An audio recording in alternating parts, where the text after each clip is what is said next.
realization in the world is the self-realization. A pleasant and graceful morning to you, my dear brothers and sisters. The moment you and me have realized our own self, the wonder of God takes place in our life. The Word of God invites us today to go deep down in our own lives and find the worth that we belong to God and God belongs to us. And this miracle would happen only when we do this. And that is what Prophet Daniel is inviting us. We have a reading from the day that is taken from the book of Daniel, chapter 9, verse 4 to 10. Here the prophet invites us to pray like him. The background of the reading is when the prophet Daniel saw that he and his race was going to face a kind of persecution. It is into that fear he rose his voice to God, asking, "We have sinned and have done wrong, and acted wickedly and rebelled, turning aside from your commandments and rules." When Prophet Daniel realized that he and his race, they have sinned against God, they cried to God in their utter humility, feeling of guilt that we have gone astray from the Lord. And this is what happens, dear friend, when we experience where we have gone away from the Lord, and once we turn back from that life, then God would do wonders. As we are entering into the new week of this Lenten observance, let us have a question in our mind. Let us see the week of our Lenten observance that have passed. How was it? The steps that I climbed, is there any change in my life?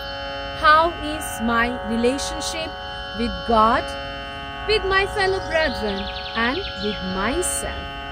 The moment we become aware of our sinfulness, our wickedness, our failures, our shortcomings, and the moment we cry to God, "Lord, I have sinned against you. Have mercy on me. Pardon me." And dear friends, what is going to happen there? Is going to happen, God Himself would raise us up from the ditch of darkness. As we read in the Gospel of St. Luke, chapter 15, we hear about the prodigal son. The moment he realized that where he had gone wrong, he rose from the place and he went to meet his father. And the father, seeing the prodigal son, he did not ask him any question.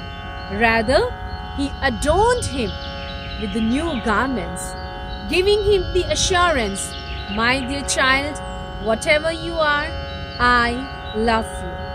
This is what would happen same with us. The moment we go back to our Father, telling Him, "Father, I have sinned against you." And our Heavenly Father would always come to us, embracing us with His grace and with His mercy. We would be able, dear friends, to turn our sight from the earthly things to the divinely things.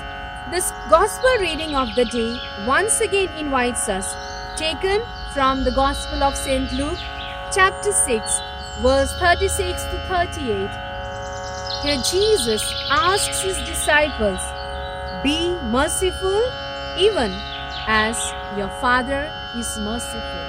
Here is an invitation for you and for me to be like our Father who is in heaven. Our Father who is in heaven, He forgives us our sins.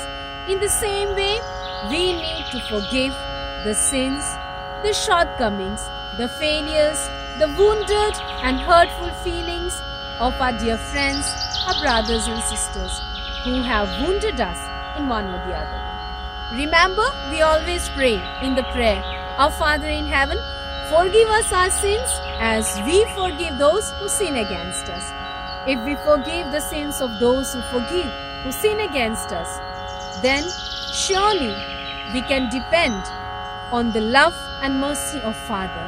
He will surely forgive our sins. And He is asking us to be like our Heavenly Father who is merciful. If we want to be like our Heavenly Father who is merciful, we want to know Him, and we have to strengthen the bond of our relationship with our Heavenly Father.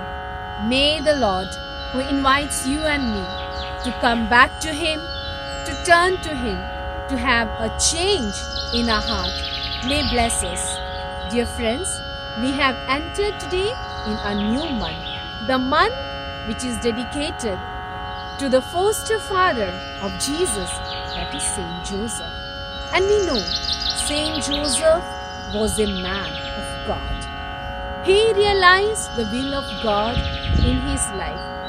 In the plan of salvation, he has a great role to play. That is becoming the foster father of Jesus. Let us ask the intercession of this dear saint, Saint Joseph, that we would humble ourselves before God, that God may raise us up in His own time. May the Lord bless us with His love, especially the merciful grace to forgive others and to experience His forgiveness in our own lives. Thank you, and may God bless you all.